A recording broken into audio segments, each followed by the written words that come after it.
Bom, vamos estudar a palavra de Deus.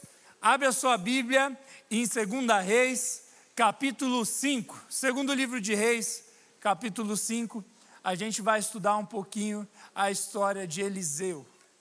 E o que me motivou a trazer essa mensagem foi o tempo que a gente está vivendo como igreja, um tempo de crescimento. Eu lembro quando eu comecei a fazer parte dessa igreja em 2008, não faz tanto tempo assim, mas era bem menor, e hoje ver tanta gente aqui nesse culto é um motivo de gratidão no coração, mas está crescendo, e crescendo, e crescendo, e é interessante porque a gente está vivendo um tempo onde Deus tem dado visão para os pastores aqui, de que Deus quer fazer mais na nossa cidade, mas além do que Deus está fazendo aqui na nossa igreja, o tempo que a gente está vivendo como pessoas. A gente está no início do ano, né? Quem viajou aí? Deixa eu ver. Você viajou? Foi para a praia? Quem só pegou um ônibus até Colombo aí? Deixa eu ver. Você viajou também, hein, irmão? Deus te abençoe. E o bom de andar de ônibus é que você vai louvando a Jesus aqui, não precisa nem se segurar, né? Mas agora está mais vazio. Mas enfim, está no início do ano, a gente gosta de viajar, mas a gente também começa a colocar metas, a gente começa a pensar no que a gente quer viver esse ano, e hoje a gente vai conversar um pouquinho sobre visão, sobre o jeito que a gente deve, segundo a palavra de Deus, enxergar a vida e também enxergar o nosso ano. Por isso o título da mensagem de hoje é Comunidade Profética. Repete assim comigo, Comunidade Profética. Agora como se você estivesse num culto e não num velório, ok? Comunidade Profética. Isso, o que isso significa? Nós vamos ler a história de Eliseu. Ele fazia parte de uma comunidade profética. E os profetas, eles são conhecidos como alguém que traz a visão. Mais especificamente, os profetas na Bíblia trazem visões de Deus sobre o que vai acontecer no futuro, mas também a palavra de Deus para o tempo que eles estão vivendo. E nesse início de ano é muito importante a gente conversar sobre visão, porque todo início de ano a gente tem alguma expectativa, né? Ano passado você falou, esse ano eu vou emagrecer, e esse ano você está falando de novo, esse ano eu vou emagrecer, ou esse ano eu vou ganhar dinheiro, esse ano eu vou fazer uma série de coisas, e você começa a projetar o que você quer. Isso é visão, a visão para o seu ano. Eu não pensei em nada disso, a visão para o seu ano não vai ser nada, né? Você só vai sobreviver. Mas a palavra de Deus, ela fala muito sobre visão. E a Bíblia chama a igreja de Jesus de comunidade de profetas. Em 1 Pedro capítulo 2, versículo 9, a palavra de Deus diz que nós somos nação santa, sacerdócio real, povo de propriedade exclusiva de Deus. Nós somos um reino de sacerdotes e profetas. O que isso significa? Nós somos as pessoas que neste tempo têm que trazer a visão de Deus sobre Curitiba, sobre a sua casa, sobre o Brasil. Nós temos que ser uma comunidade profética, e nada melhor do que aprender isso com Eliseu, que fazia parte de uma comunidade profética. E eu tenho certeza que isso vai abençoar não só a nossa igreja, mas a sua vida também, o jeito que você vai olhar para esse ano, o jeito que você vai profetizar as coisas que você quer viver na sua casa e também como igreja. Por isso nós vamos ler a história de Eliseu em 2 Reis, capítulo 5. Se você não leu a Bíblia essa semana, vai ler 27 versículos agora. Então prepara o coração, não vale ficar no Instagram, que eu estou acostumado com adolescente no Instagram, aqui é culto de jovem, então está proibido, tá bom? Eu sei que o dedo está coçando, mas você não era famoso, você não vai ficar famoso agora não. Tá bom? Vamos lá. 2 Reis, capítulo 5, versículo 1, a Bíblia diz assim: Naamã, comandante do exército do rei de Arã, ou Síria, era um homem importante para o seu senhor e bastante respeitado, pois por meio dele o Senhor dera vitória a Arã. Mas esse guerreiro valente sofria de lepra. Ora, tropas de Arã haviam atacado Israel e levado cativa uma menina que passou a servir a mulher de Naamã. Um dia ela disse à sua senhora: se o meu senhor procurasse o profeta que está em Samaria, ele o curaria da sua lepra. Naamã foi contar ao seu senhor o que a menina israelita dissera. O rei de Arã respondeu: vá, eu darei uma carta que você entregará ao rei de Israel. Então Naamã partiu, levando consigo 10 talentos de prata, 6.000 ciclos de ouro e 10 mudas de roupas finas. Isso equivalia a um Bitcoin, tá? A carta que levou ao rei de Israel dizia: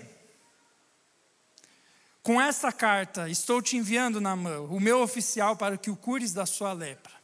Assim que o rei de Israel leu a carta, rasgou as suas vestes e disse: por acaso sou Deus, capaz de conceder vida ou morte?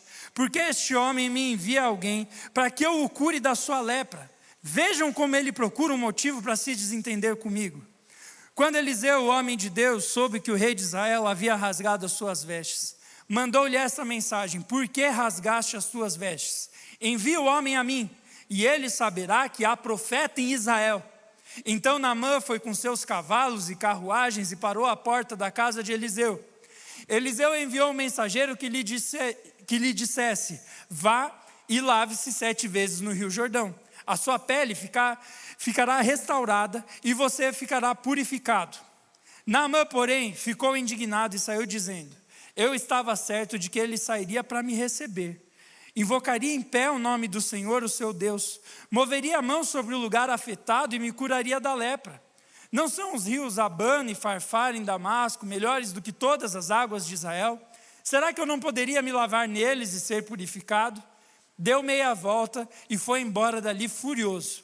Os seus servos foram até ele e lhe disseram: meu pai, se o profeta tivesse pedido alguma coisa difícil, o Senhor não faria? Muito mais quando ele apenas diz: lave-se e seja purificado. Assim ele desceu ao Jordão, mergulhou 7 vezes conforme a ordem do homem de Deus e foi purificado. A sua pele tornou-se como a de uma criança. Olha o skincare aí.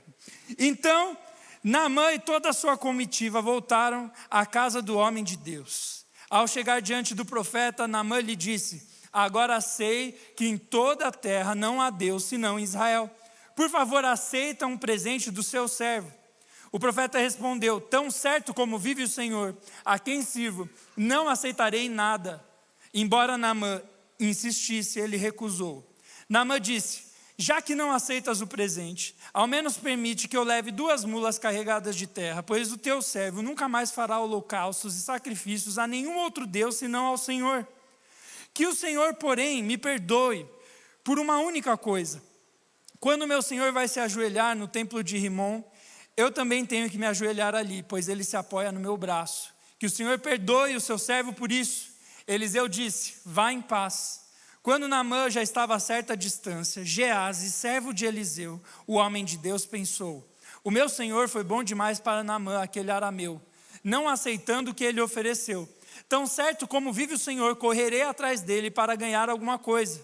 Então Geazi correu para alcançar Naamã, que vendo se aproximar, desceu da carruagem para encontrá-lo e perguntou: está tudo bem? Geazi respondeu: sim, tudo bem. O meu senhor enviou-me para dizer que os 2 jovens, membros da comunidade dos profetas, acabaram de chegar, vindo dos montes de Efraim. Por favor, dê-lhes 1 talento de prata e 2 mudas de roupa fina. Claro, leve 2 talentos, respondeu Naamã.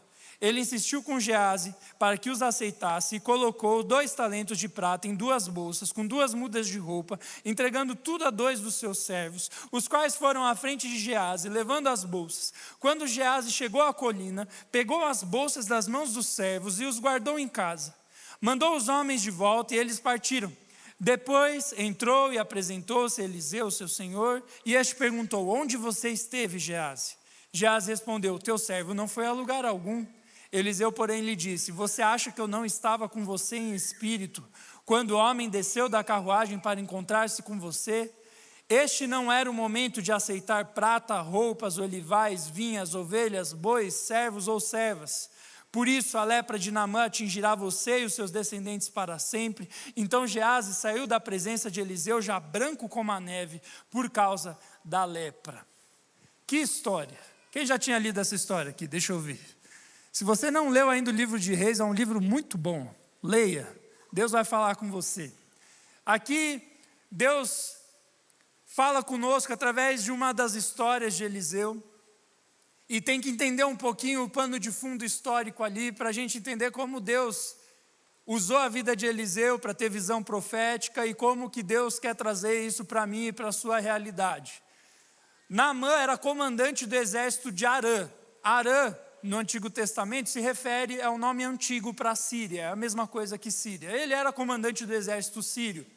E a Bíblia diz que naquela época, o exército sírio estava guerreando contra Israel. Para variar, você acha que essa guerra lá no Oriente Médio é novidade? Não é. Já desde lá, meus parentes gostam de uma guerra. Você não percebeu, eu sou árabe, né? Minha carinha aqui. Enfim, mas eles já estavam em guerra ali. E a Bíblia começa o versículo 1, falando de Naamã, o comandante do exército da Síria, como alguém que estava tendo vitórias, porque Deus estava dando vitória para ele. E isso é importante entender. Por quê? Israel foi o povo escolhido por Deus para manifestar a presença dele na terra. Só que Deus falou para eles: se vocês me obedecerem, vocês serão abençoados com a minha presença e com tudo que ela representa, com todas as bênçãos. Se vocês não obedecerem, vocês vão sofrer o castigo e as consequências dos seus atos. E eles acabaram desobedecendo ao Senhor. Então Deus mesmo levanta os inimigos ao redor de Israel para guerrear contra eles, trazendo a consequência dos erros deles, porque Deus é justo. Então, o rei da Síria descobre que o Naamã, o comandante do exército dele, tinha lepra. Então, ele fica sabendo que tinha um profeta em Israel, e ele manda Naamã para o profeta Eliseu. E ele manda através de uma carta, e quando o rei de Israel, o rei Jorão, olhou aquela carta, ele falou: esse cara está procurando guerra comigo de novo. Ele acha que eu sou Deus para curar alguém. Aí Eliseu envia uma mensagem para o rei de Israel falando: manda ele para cá. Naamã vai até lá, Eliseu vai lá e cura Naamã. Naamã se converte, e depois disso, Naamã oferece presentes para Eliseu. Eliseu não aceita os presentes, mas o servo dele, que era esperto, gostava do mercado financeiro, ele foi lá e pegou o dinheiro do Naamã escondido de Eliseu. Eliseu descobriu, e o servo de Eliseu acabou ficando com a lepra que saiu de Naamã. Que história! O que isso tem a ver com visão profética para o nosso ano?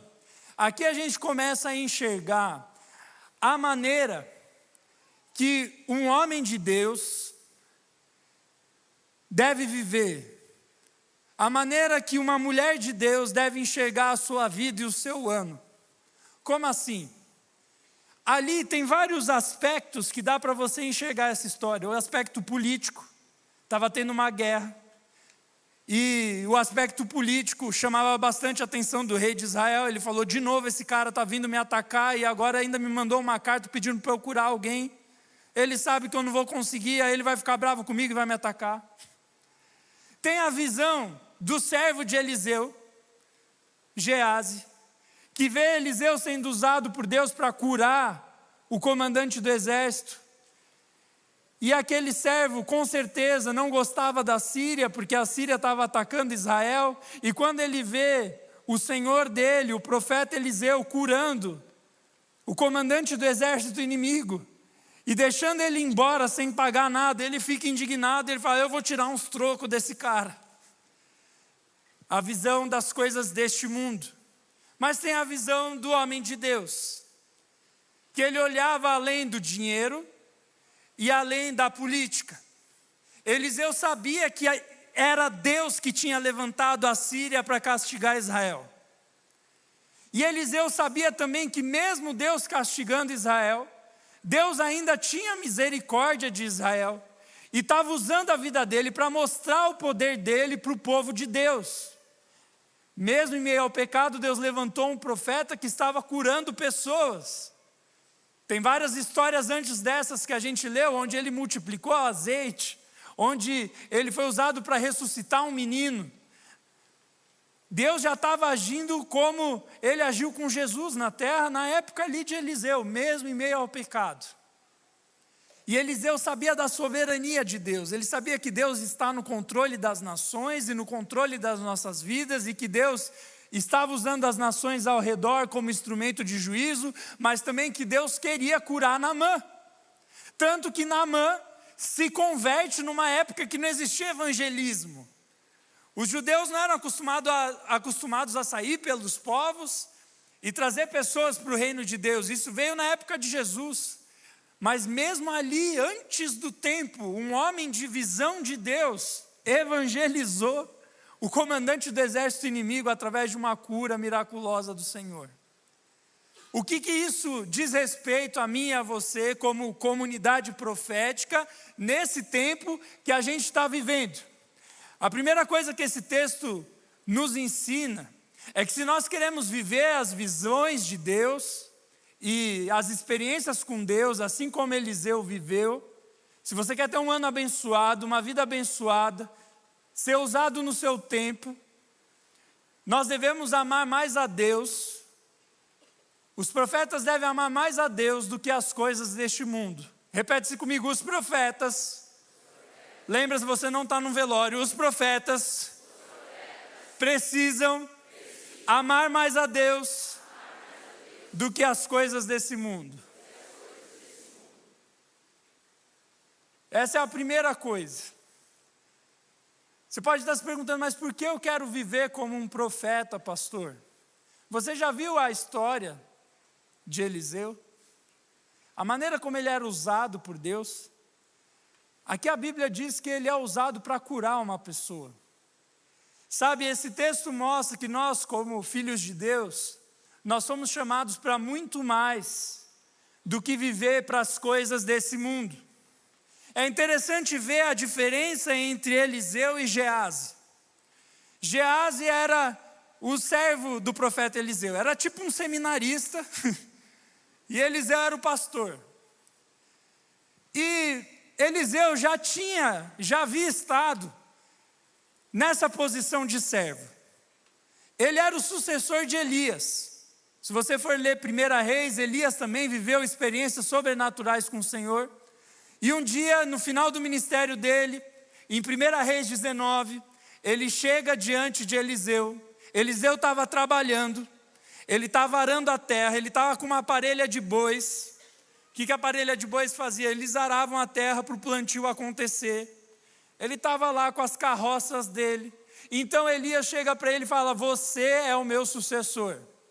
A Bíblia diz que Eliseu, na hora, pega as carroças, queima, pega os bois, sacrifica, faz um churrasco, um culto a Deus, agradecendo porque Deus chamou ele para ter uma vida diferente. E a partir dali Eliseu se torna um homem que busca a presença de Deus, cheio do Espírito Santo. Tanto que antes de Elias ser elevado por Deus, a Bíblia diz que Eliseu ficou seguindo Elias em cada cidade que Elias ia. E Elias falava, o que você quer, menino? Ele falava, eu quero a porção dobrada que está sobre você. Eu quero a unção de Deus, a presença de Deus que está sobre você, eu quero sobre mim, eu quero a porção dobrada disso. O que significa a porção dobrada? Naquela época, um filho, o primogênito, o primeiro filho, ele tinha direito a ganhar uma herança dobrada. Ele estava querendo, eu quero a herança da presença de Deus de maneira dobrada sobre mim. E então ele insiste até que Deus derrama isso sobre ele. Essa foi a maneira que Eliseu amou mais a Deus do que ao mundo. Ele pegou o trabalho dele, queimou as carroças. É por isso que a gente canta naquela música que eu me despedi dos meus pais e queimei minhas carroças. Está falando de Eliseu ali. E ele faz isso para amar a Deus. Geazi, o servo dele, tinha a mesma oportunidade que Eliseu teve para viver a mesma coisa. Geazi podia ter sido o terceiro profeta da linhagem de Elias. Você imagina isso?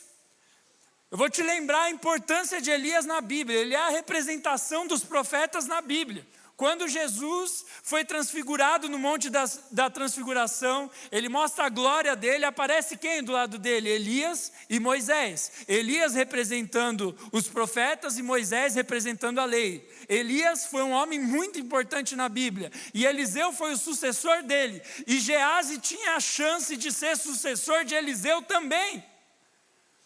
Só que ele preferiu amar as coisas deste mundo.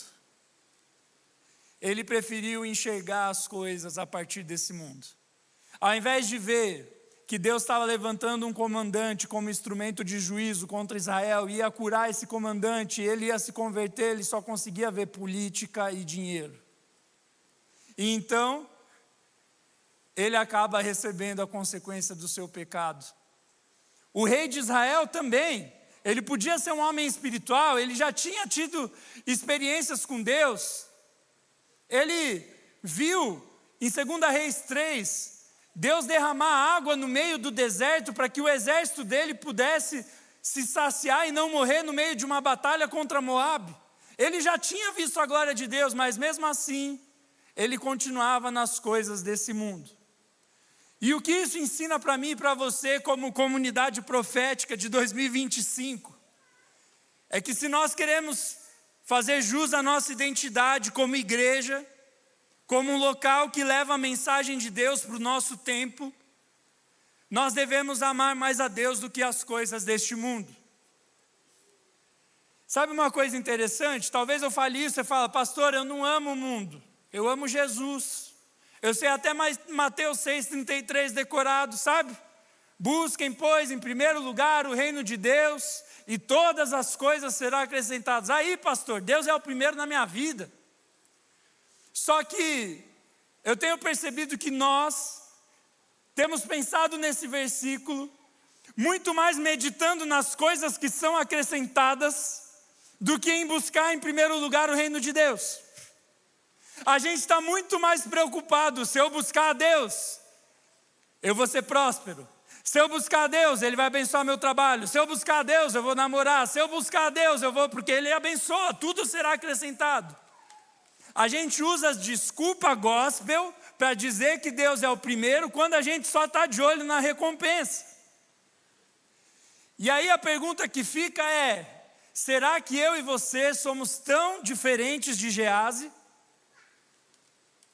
Será que nós não escolheríamos o dinheiro, a riqueza, o status profético, ao invés de escolher ser sucessor de Eliseu e abrir mão do status profético e do dinheiro e etc. É interessante que a gente vê o nosso mundo gospel, as pessoas procurando status, procurando seguidores. Eu escuto esse pastor porque ele tem 1 milhão de seguidores e nada contra. Que bom que tem gente seguindo homens de Deus, mas será que é para isso que Deus nos chamou? Então, nesse tempo, no início desse ano, Deus está te tocando para falar, ei, você vai colocar em primeiro lugar o reino de Deus mesmo?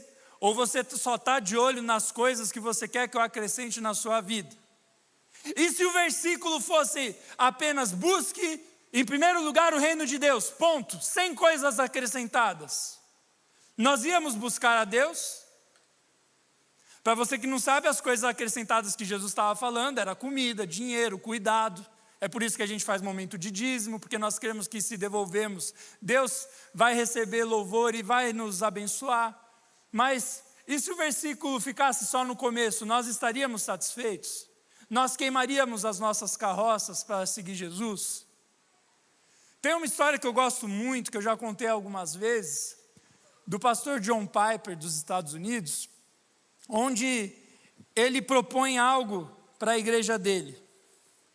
Ele chega da igreja dele, norte-americana, e começa a falar sobre o sonho americano. Aqui no Brasil é eu, você, 2 filhos e um cachorro, não é isso? E aí ele começa a contar 2 histórias. A história de 2 missionárias e a história de um casal bem-sucedido. A das 2 missionárias é o seguinte, eu vou ler para você.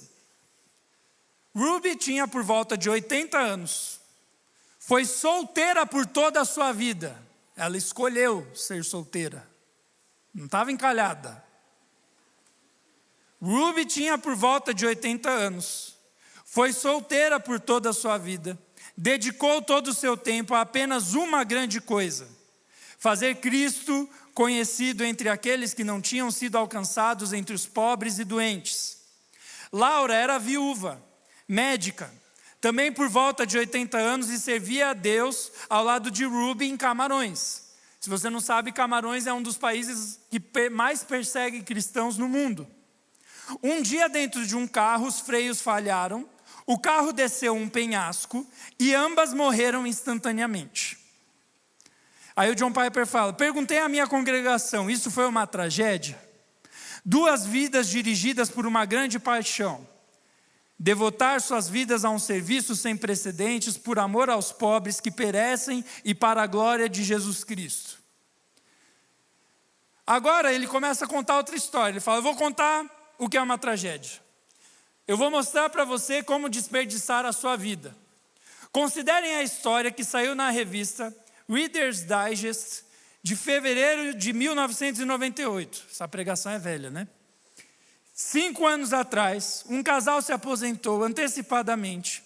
Ele tinha 59 anos e ela tinha 51. Hoje eles moram numa cidade litorânea da Flórida, onde passeiam em seu iate, jogam softball e colecionam conchas. Aí ele perguntou: o que é uma tragédia? Você viver solteiro em Camarões por volta dos 80 anos e morrer num acidente de carro, sendo missionário lá, ou você ser bem sucedido, jogar softball, eu nem sei o que é isso, eu sou tão pobre que eu nem sei o que é softball, andar no iate e colecionar conchas. O que você acha que Eliseu ia escolher? O que você acha que Jesus ia escolher? O que você acha que Geazi ia escolher? Que Judas ia escolher? O que é uma tragédia?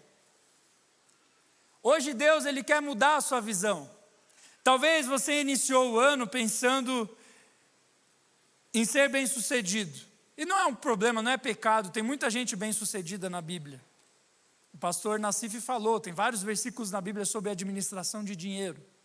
Dinheiro não é pecado. Agora a questão é, aonde está o meu coração?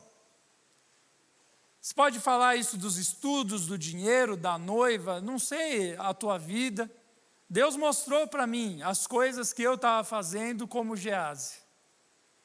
E aí eu fico imaginando aquele casal chegando no céu. Você imagina só? Eu não sei se esse casal está vivo, mas você imagina ele chegando no céu e Deus falando: e aí?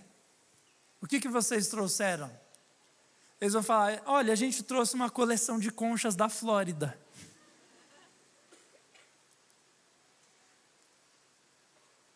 Deus está te chamando para largar suas coleções de conchas e apresentar coisas que têm valor na eternidade.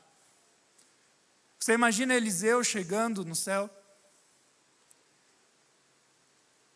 Deus não vai nem perguntar o que ele estava fazendo ali. Deus vai falar: servo bom e fiel, entra na tua casa. Seja bem-vindo. Eu preparei um quarto para você. A primeira coisa que nós temos que aprender, se a gente quer ser a comunidade que Deus nos chamou para ser, é que é Deus em primeiro lugar e não tem competição. Não pode haver competição com Deus. Eu não li a Bíblia hoje porque eu me empolguei na série. Não tem competição. A Bíblia não mostra assim, você tem que lutar na competição entre Deus e as coisas. Não. Não tem competição. É Deus e acabou. Mas pastor, a gente não tem que ser equilibrado? Sim, a Bíblia fala do equilíbrio em certas coisas, mas tem coisas que a Bíblia nos convida a sermos radicais. Afinal, Jesus falou: morra para si mesmo se você quer ganhar a vida eterna. Então não tem competição, é Deus em primeiro lugar. Amém? Não tem competição. Com Deus não tem competição. Não tem. É Deus e acabou. Essa é a primeira coisa que a vida de Elias nos ensina. A segunda coisa, está no capítulo seguinte. A palavra de Deus conta outra história envolvendo o rei de Israel, o rei da Síria, Eliseu, só que agora outro servo, porque Geazi não podia mais ser servo de Eliseu, porque ele estava com lepra, e naquela época quem ficava com lepra ficava isolado, então Eliseu arranjou outro servo. E aí acontece outro caos. No versículo 8 do capítulo 6, a palavra de Deus diz assim: ora, o rei de Arã estava em guerra contra Israel. Depois de consultar os seus oficiais, disse: montarei o meu acampamento em tal lugar. No entanto, o homem de Deus mandou uma mensagem ao rei de Israel: evite passar por tal lugar, pois os arameus estão descendo para lá. Assim o rei de Israel investigava o lugar indicado pelo homem de Deus. Repetidas vezes, Eliseu alertou o rei, que tomava as devidas precauções. Isso enfureceu o rei de Arã, que, convocando seus oficiais, perguntou-lhes: vocês não me contarão qual dos nossos está do lado do rei de Israel? Um dos oficiais respondeu: nenhum de nós, ó rei, meu senhor. É Eliseu, o profeta, que está em Israel, que conta ao rei de Israel até as palavras que tu falas no teu quarto. O rei ordenou: vão e descubram onde ele está, para que eu mande capturá-lo. Quando informaram de que o profeta estava em Dotã, o rei enviou para lá uma grande tropa com cavalos e carros de guerra. Eles chegaram de noite e cercaram a cidade. O servo do homem de Deus levantou-se bem cedo pela manhã, e quando saía viu uma tropa com cavalos e carros de guerra que havia cercado a cidade. Então exclamou: ah, meu senhor, o que faremos? O profeta respondeu: não tenha medo, aqueles que estão conosco são mais numerosos do que eles. Então Eliseu orou: Senhor, abre os olhos dele para que ele veja. O Senhor abriu os olhos do servo, que olhou e viu as colinas cheias de cavalos e carruagem de fogo ao redor de Eliseu. Quando os arameus desceram na direção de Eliseu, ele orou ao Senhor: fere este povo de cegueira. Então ele os feriu de cegueira, conforme Eliseu havia pedido.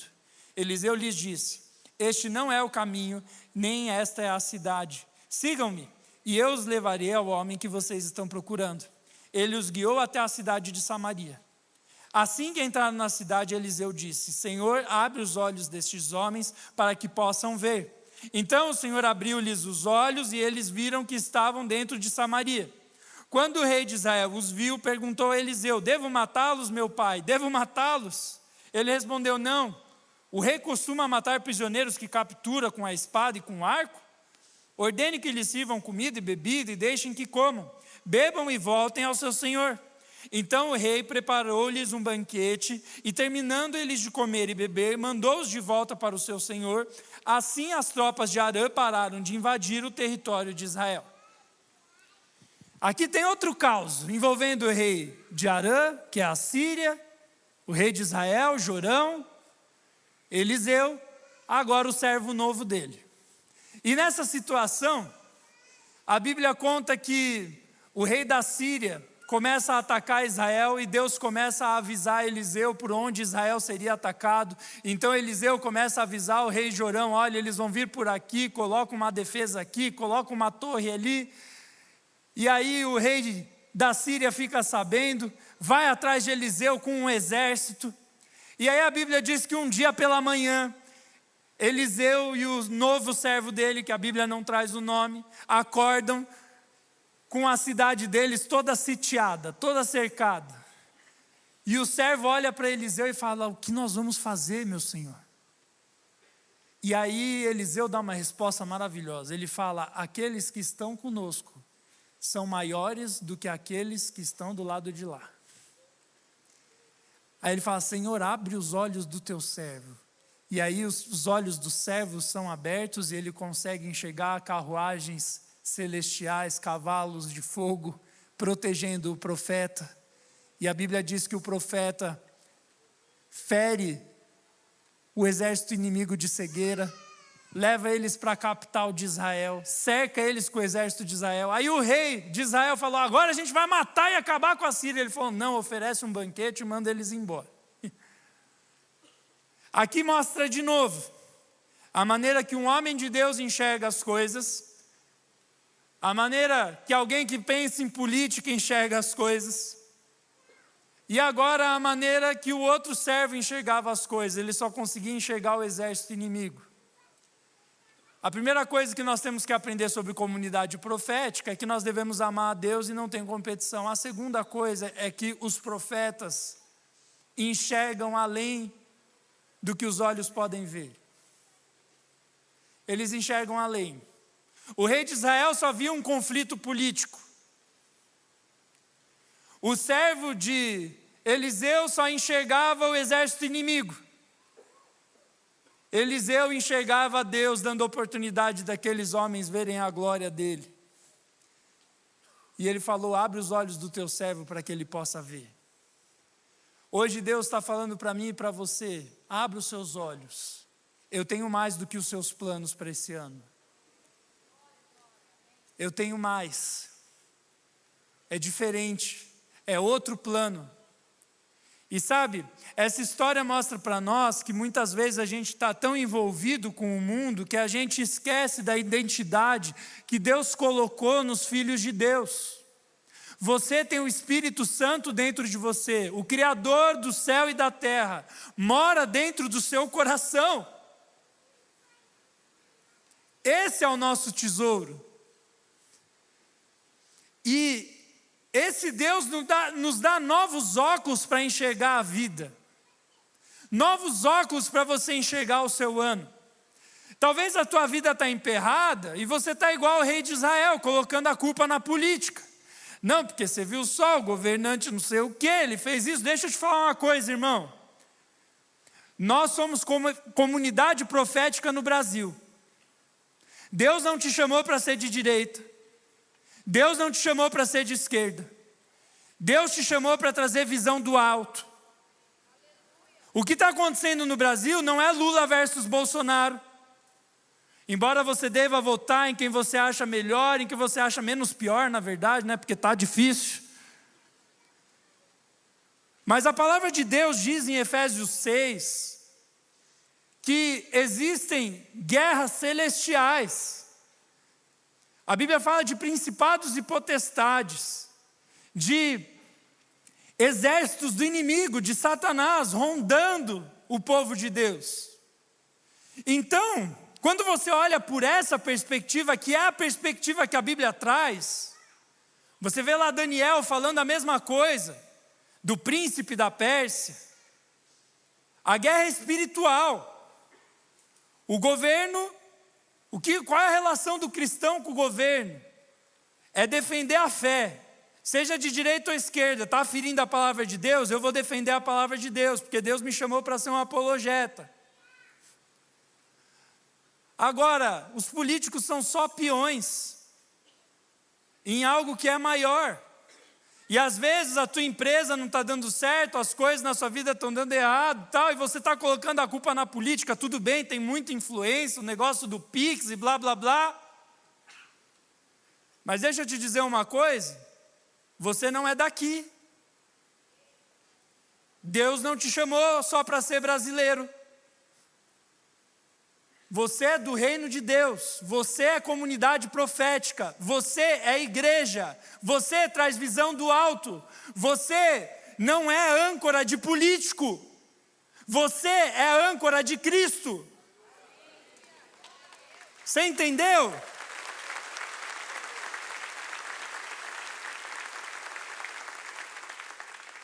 Esse é o aspecto maior do texto. Mas tem os aspectos individuais.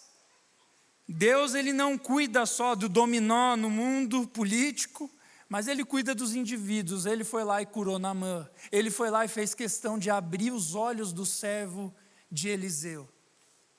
Hoje Deus quer abrir os seus olhos, para você enxergar os carros e as carruagens do Espírito de Deus que rondam sobre você e te protegem e cuidam de você. E aí quando você começa a enxergar a vida a partir dessa perspectiva, os problemas mudam de jeito. Eu não li porque não dá tempo, mas você viu que eu pulei um trecho entre o capítulo 5 e o capítulo 6, certo? O trecho que eu pulei vai do versículo 1 até o 8 ali no capítulo 6, a Bíblia conta quando Eliseu fez flutuar um machado. A comunidade dos profetas estavam construindo ali um lugar maior para eles morarem, então o machado de um dos profetas cai dentro do rio, e era um machado emprestado, ele fica triste, então Deus usa Eliseu para levantar o machado do homem, flutuar o machado e devolver o machado dele. Aí você olha esse texto, entre essas duas histórias que eu contei aqui, e fala, o que tem a ver o machado flutuando com o rei de Israel e com o rei da Síria. O que Deus estava mostrando ali no texto de 2 Reis é que Deus, ele age em todos os aspectos. Ele age no aspecto da nação. Ele estava cuidando de Israel, cuidando da Síria, cuidando do Egito, está cuidando do Brasil. E, ao mesmo tempo, ele cuidava do indivíduo. Ele se preocupa com o machado que caiu dentro do rio. Ele se preocupa com o comandante que era todo poderoso na guerra, mas quando tirava a armadura estava cheia de doenças de pele. O que a Bíblia está dizendo é que quando eu enxergo as coisas da perspectiva profética que Deus deu para a igreja, eu começo a ver os problemas de forma diferente. Enquanto uns estão preocupados com dinheiro, igual Geazi, outros estão preocupados com política, outro está preocupado com o instrumento de trabalho que quebrou, Eliseu vê todos esses problemas como uma oportunidade de ministrar a presença de Deus na vida das pessoas. E que tal se a gente olhasse os nossos problemas assim? Que tal quando furar o pneu do seu carro, ao invés de você xingar a quinta geração do pneu, ei, filho de Jezabel? Isso é xingamento de crente, né? Que tal você ver como uma oportunidade? Ai, pastor, você está falando para o seu alienado, não acontece nada de ruim na nossa vida. Não, acontece muita coisa ruim, mas que tal enxergar as coisas ruins como uma oportunidade? Que tal enxergar esse tempo difícil que o Brasil está vivendo como uma oportunidade? Que tal enxergar o momento que você está vivendo na sua casa, no seu casamento, na sua faculdade, como uma oportunidade? Oportunidade do quê? De manifestar a comunidade da qual você faz parte, a comunidade dos santos, a Assembleia de Deus, a igreja do Deus Altíssimo, a sua identidade como filho escolhido de Deus. É interessante que Eliseu, ele fala ali, aqueles que estão conosco são maiores do que aqueles que estão com eles. Ele está quase citando Romanos 8,31, que fala que diremos, pois, se Deus é por nós, quem será contra nós? Aquele que não poupou o seu próprio filho, mas nos deu gratuitamente todas as coisas. O que ele vai deixar de dar para nós? Todas as coisas cooperam para o bem daqueles que amam ao Senhor, daqueles que foram chamados segundo o seu propósito. Ele estava falando, ei, Deus está com você. Eliseu usa a oração como uma arma. Ele falava, vai lá, no rio e seus olhos vão ser abertos, você vai ser curado. Senhor, abre os olhos do teu servo. Senhor, fere eles de cegueira. Eu vou orar para o meu chefe ficar cego. Não é isso. Depois ele devolveu a visão, pecador miserável. Mas ele usa a oração como uma arma espiritual. O apóstolo Paulo, quando ele fala em Efésios 6, dos principados e potestades, que a nossa luta não é contra carne e sangue, a nossa luta não é política, a nossa luta não é pelas coisas desse mundo, ele começa a dar armas, ele fala da armadura, ele fala do capacete da salvação, do escudo da fé, da espada do Espírito, cinturão da verdade, couraça da justiça, sandálias do evangelho da paz. O que ele estava falando?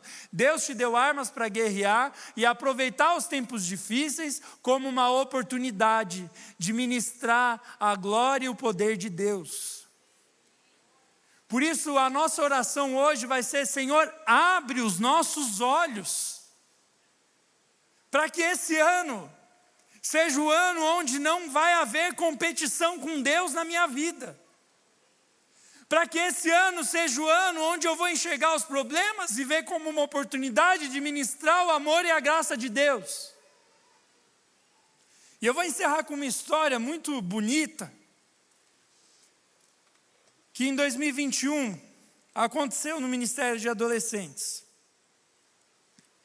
A gente estava num culto, e estava terminando o culto, e eu estava falando sobre viver uma vida mais profunda com Deus, e aí uma menina do nosso ministério começou a pedir, Deus, eu quero ter uma vida mais profunda com o Senhor.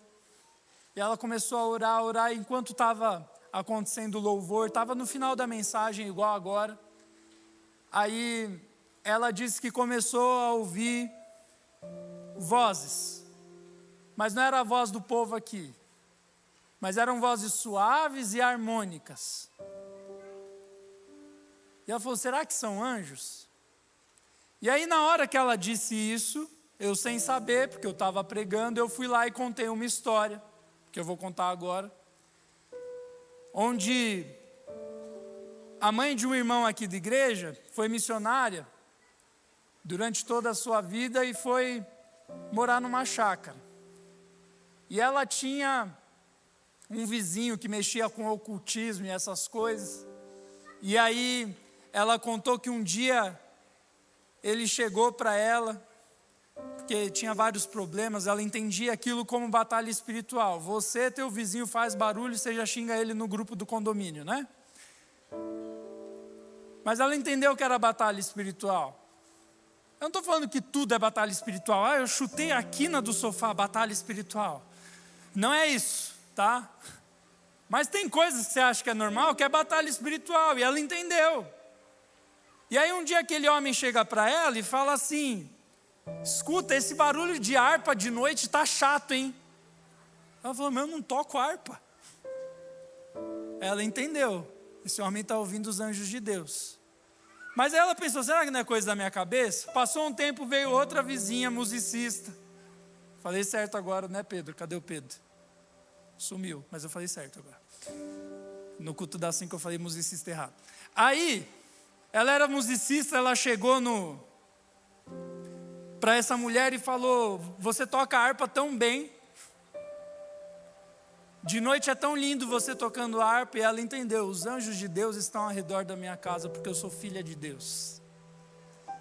E aí na hora que a menina teve a visão, ouviu os anjos no culto, eu contei essa história na hora que ela estava ouvindo.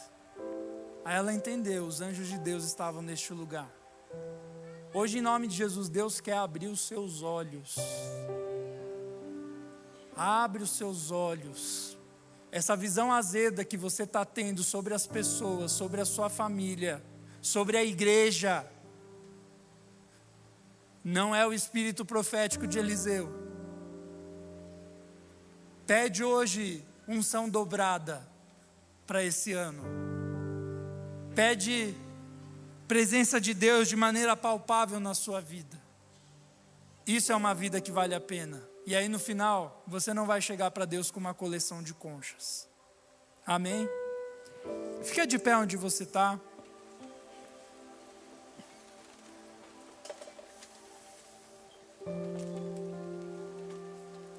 Nós vamos fazer 2 convites. Eu peço para você que é visitante, não vá embora, que o segundo é para você, viu, meu filho? Mas o primeiro é para você que já é daqui de casa ou já é de outra igreja. E hoje Deus te lembrou a tua identidade, filho de Deus. Os teus problemas, oportunidade para a graça de Deus se manifestar. A tua missão, pregar o evangelho a toda criatura, essa é a sua missão. A missão e visão e valores da tua empresa é coleção de conchas.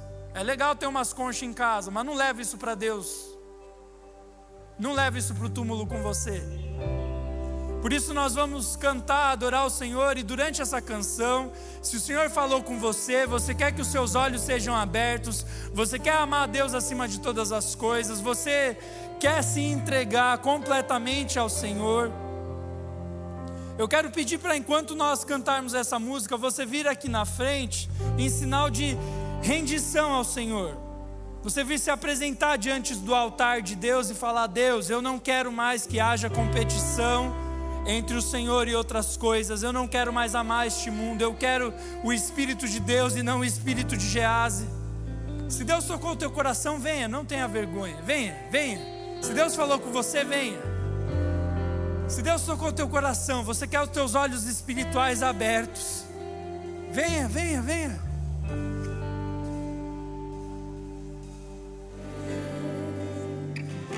Senhor, nós estamos aqui como igreja, pedindo, abre os nossos olhos, Jesus.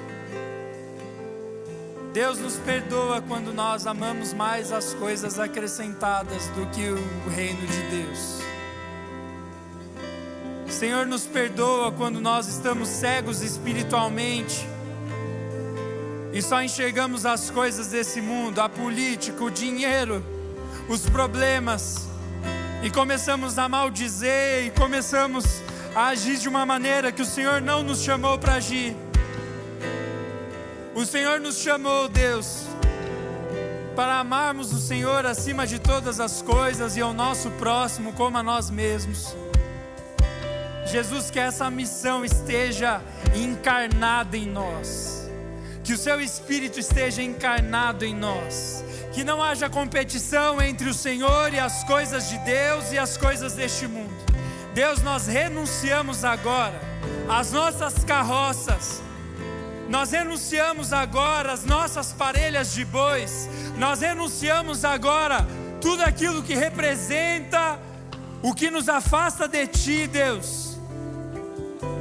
Deus, se for para pegar numa parelha de bois, se for para ser empresário, se for para ser Uber, se for para ser balconista, se for para ser médico, qualquer coisa, que a nossa missão principal seja manifestar a voz profética de Deus sobre a terra, e que as pessoas possam ouvir o doce som da Sua voz, que quando nós falarmos seja o Senhor falando e não nós, que quando nós falarmos sobre política seja a Sua visão e não a nossa, que quando nós falarmos sobre dinheiro seja a Sua visão e não a nossa, que quando nós estivermos na faculdade seja a Sua visão e não a nossa. Deus, vem sobre as nossas casas, Deus, vem sobre os nossos problemas, que nós possamos enxergar os exércitos do inimigo, mas principalmente enxergar os exércitos celestiais que estão conosco, o Deus que está conosco, o Deus que faz o cego e tira a cegueira, o Deus que derruba e levanta, o primeiro e o último, nos dá a visão do Senhor, nos ajuda a amar mais o Senhor do que a nós mesmos, nos ajuda, Deus, a viver a cruz, nos ajuda, Deus, a ter uma vida abnegada, nos ajuda, Senhor, a dar glória e status ao Senhor, a fazer o Seu nome conhecido, Deus. Abre os nossos olhos, para que nós possamos ser a comunidade de profetas que o Senhor nos chamou para ser, Deus. É assim que eu oro no nome de Jesus. Amém, amém. Você pode aplaudir Jesus bem alto, seja exaltado, toda honra e toda glória, aleluia, seja até a Ele. Fica de pé onde você está, não volta para o lugar ainda. Tem o segundo convite que eu falei para você que é visitante. Hoje Deus quer abrir os seus olhos. Vou pedir o povo que está aqui na frente, fica aqui, se você voltar vai atrapalhar. Fica aí, não tem problema, eu sei que você não está aceitando Jesus, tá bom? Mas eu quero falar com você que veio aqui pela primeira vez, ou vem aqui há algum tempo. Talvez você não tenha entendido tanto as coisas que eu falei, que você tem muita coisa bíblica. Deixa eu te falar uma coisa, você não veio aqui por acaso. Deus quer abrir os seus olhos espirituais. Você não veio aqui porque o seu amigo te chamou, Deus preparou esse momento. Talvez você veio aqui hoje porque você olhou e falou, quem sabe na igreja Deus não resolve minha vida, ou eu vou ver o que é essa igreja gigante dos vitrais.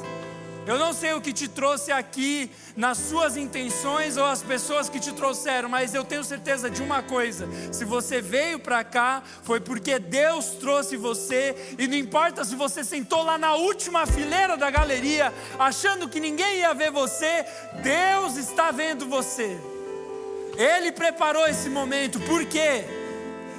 Porque a Bíblia diz que nós estamos cegos espiritualmente, nós não temos comunhão com Deus por causa do pecado.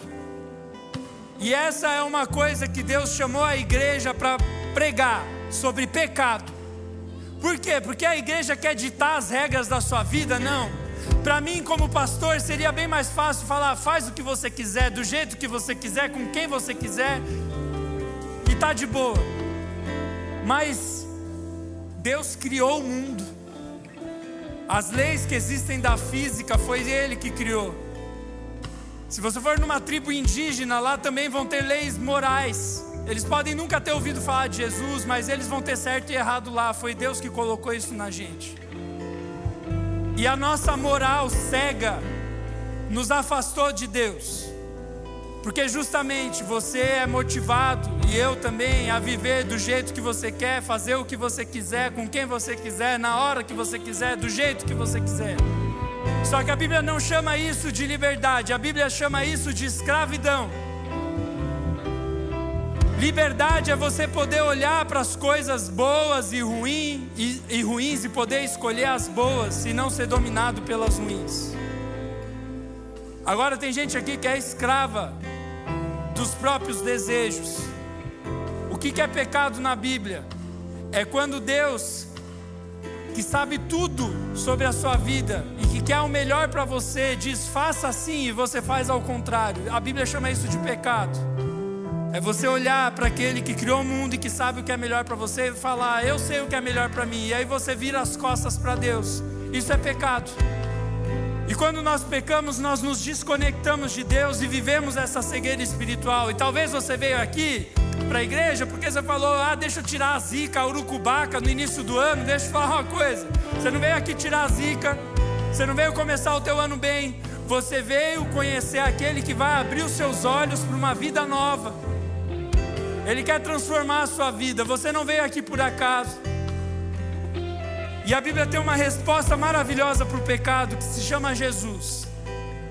O meu e o seu pecado nos trouxe morte, nos trouxe afastamento de Deus. O mundo não está um caos apenas por causa de política. O mundo está um caos por causa do pecado. Mas Jesus trouxe uma resposta. Ele morreu e sofreu a nossa morte.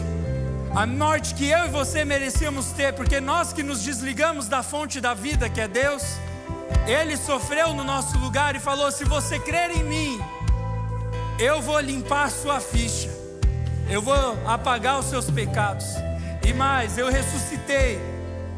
No terceiro dia, Ele ressuscitou. Ele não está pendurado numa cruz. Em nenhum lugar dessa igreja você vai ver uma cruz com um Cristo pendurado, porque Jesus não está mais lá.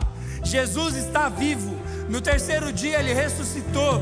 E Ele falou, aqueles que crerem em mim vão ter os seus pecados limpos na cruz e vão ter uma vida nova se crerem que eu ressuscitei. Eu sou uma dessas pessoas. Eu ressuscitei com Cristo. Eu sou uma nova pessoa. Eu tinha outra vida antes. Eu vim de uma família muçulmana, não queria nada com Jesus. Na adolescência virei um doido da Gaviões da Fiel. Eu era vida louca. Mas um dia Jesus me encontrou e Ele me deu uma vida nova. E tem pessoas aqui hoje que precisam nascer de novo, ter os olhos abertos. Por isso, se você é uma dessas pessoas, se teu coração está queimando enquanto eu estou falando, você está falando, pô, o que esse pastor está falando é para mim, não sou eu, é Deus.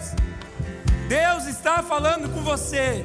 E se hoje você quer entregar a sua vida para Jesus, nós queremos orar por você, para que os seus olhos espirituais sejam abertos, mas mais do que isso, para que você ressuscite para uma vida nova com Jesus. Por isso, se você quer entregar a sua vida para Jesus, eu quero que você levante a sua mão bem alto, eu quero orar por você. Amém, Deus abençoe, Deus abençoe, Deus abençoe. Se você quer entregar a vida para Jesus, levanta a mão, não tenha vergonha. Deus abençoe, Deus abençoe, Deus abençoe. Você pode aplaudir a Jesus, aleluia. Exaltado seja o nome de Jesus. Ele faz todas as coisas novas. Tem mais gente aqui. Tem gente que está com vergonha. Se você não aceitar Jesus na igreja, meu irmão, não é com os vida louca que você vai andar, que você estava se preparando para ir no bar depois do culto, que você vai aceitar Jesus. Se você quer entregar a sua vida para Jesus, ergue sua mão bem alto, eu quero orar por você. Ergue sua mão bem alto. Deus te abençoe, Deus te abençoe, Deus te abençoe, glória a Deus. Nós vamos fazer o seguinte, se você erguer a mão, eu vou te pedir um passo de coragem.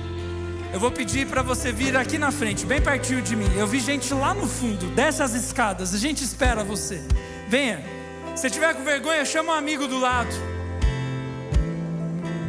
Hoje Jesus quer te dar uma vida nova. Tinha gente que já estava aqui na frente. Vem pertinho aqui, venha. Venha, venha.